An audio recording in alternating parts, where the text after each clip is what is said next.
আপনার কি মনে হয় সাপ কি সত্যিই দুধ কলা খায়, কিংবা সাপ কি কামড়ালে প্রতিশোধ নিতে পারে?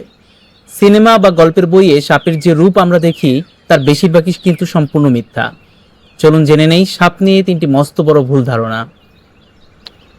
1 নম্বরে রয়েছে সাপের প্রতিশোধ নেয়া। সিনেমাতে দেখা যায় সঙ্গী সাপের মৃত্যুর পর অন্য সাপটি খুনিকে চিনে রাখে এবং প্রতিশোধ নেয়, কিন্তু বিজ্ঞান বলছে সাপের মস্তিষ্ক অত্যন্ত সরল এবং তাদের কোনো দীর্ঘমেয়াদী স্মৃতিশক্তি বা আবেগ নেই, তাই প্রতিশোধ নেওয়ার বিষয়টি সম্পূর্ণ কাল্পনিক। 2, সাপ বিনের বাজনায় নাচে এবং দুধ খায়। আসলে সাপের কোনো বহিরাগত কানই নেই, তাই তারা বিনের শব্দ শুনতেই পায় না। তারা মূলত বিনের নড়াচড়া দেখে আত্মরক্ষার জন্য ফনা দোলায়। আর সাপ সম্পূর্ণ মাংসাশী প্রাণী, তারা কখনোই দুধ খায় না। জোর করে খাওয়ালে তাদের মৃত্যু পর্যন্ত হতে পারে।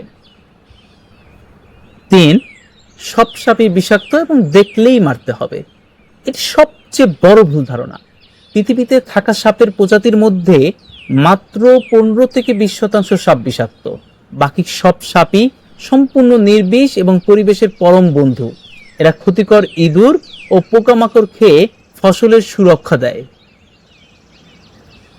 তাই কুসংস্কার নয়, বিজ্ঞান জানুন। সাপ নিয়ে এমন কোনো গল্প আপনি ছোটবেলায় শুনেছেন?